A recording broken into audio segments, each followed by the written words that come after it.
Hi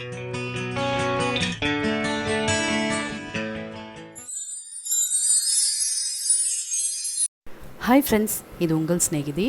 இன்றைக்கி இந்த வீடியோவில் நம்ம பார்க்க போகிறது பஜ்ஜி.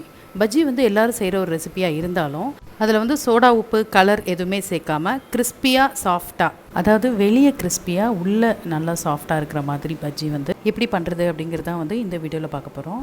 ஸோ அந்த மாதிரி பஜ்ஜி வந்து வெளியே கிறிஸ்பியாகவும் உள்ளே சாஃப்டாகவும் வரதுக்கு நான் வந்து ஒரு சீக்ரெட் இன்க்ரீடியன்ட் ஆட் பண்ண போகிறேன். அந்த ஒரு சீக்ரெட் இன்க்ரீடியன்ட்லேயே வந்து இந்த பஜ்ஜி நல்லா ஃப்ளஃபியாக, வெளியில் கிறிஸ்பியாக, உள்ளே சாஃப்டாக, நல்லா சூப்பராக டேஸ்ட்டாக வரப்போகுது.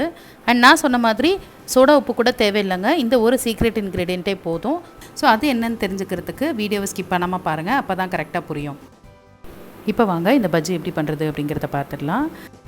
1 கப் அளவுக்கு கடலை மாவு எடுத்திருக்கேன். இந்த 1 கப் கடலை மாவுக்கு 1லேருந்து 1.5 டேபிள் ஸ்பூன் வரைக்கும் தான் வந்து அரிசி மாவு சேர்க்கணும். ஜாஸ்தி அரிசி மாவு சேர்த்தோம் அப்படின்னா கொஞ்சம் ஹார்டாக இருக்க மாதிரி இருக்கும்.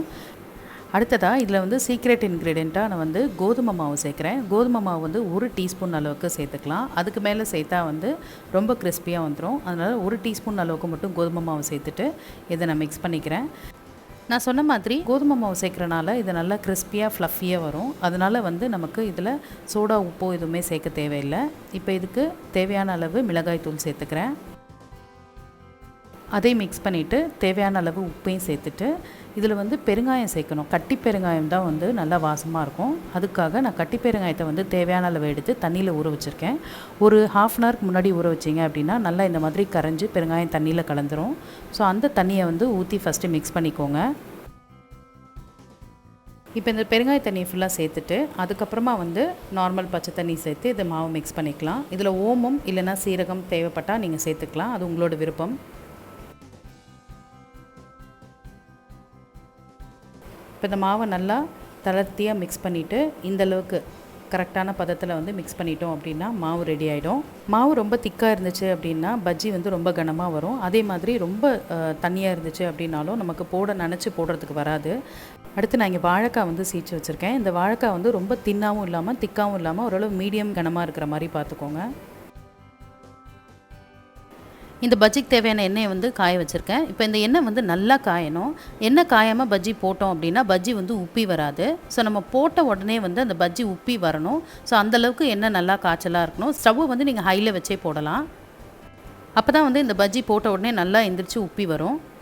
எண்ணெய் சரியாக காயலை அப்படின்னா பஜ்ஜி வந்து ரொம்ப அப்படியே தட்டையாக வரும், அது நல்லா இருக்காது.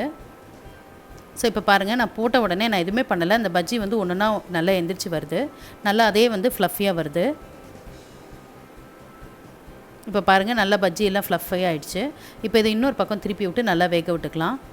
இப்போ இந்த பஜ்ஜி நல்லா வெந்து இந்த எண்ணெயில் சலசலப்பு அடங்கிடுச்சு. ஸோ இப்போ இதை நம்ம எடுத்துடலாம். இதை பாருங்கள், எடுக்கும்போது எவ்வளோ கிறிஸ்பியாக தெரியுது அப்படின்னு. ஸோ இந்த கிறிஸ்பியான டேஸ்டியான பஜ்ஜியை வந்து நீங்களும் ட்ரை பண்ணி பாருங்கள். நீங்கள் சோடா உப்பு சேர்க்காமல் இந்த கோதுமை மாவு மட்டுமே சேர்த்து இந்த பஜ்ஜியை ட்ரை பண்ணி பாருங்கள். ரொம்ப டேஸ்ட்டாக கிறிஸ்பியாக இருக்கும். ஸோ இந்த ரெசிபி நீங்கள் ட்ரை பண்ணிவிட்டு உங்கள் கமெண்ட்ஸ் என்ன அப்படிங்கிறத வந்து கமெண்ட் செக்ஷனில் என்னோட ஷேர் பண்ணிக்கோங்க. இந்த வீடியோ உங்களுக்கு பிடிச்சிருந்தா இந்த வீடியோக்கு ஒரு லைக் கொடுங்க.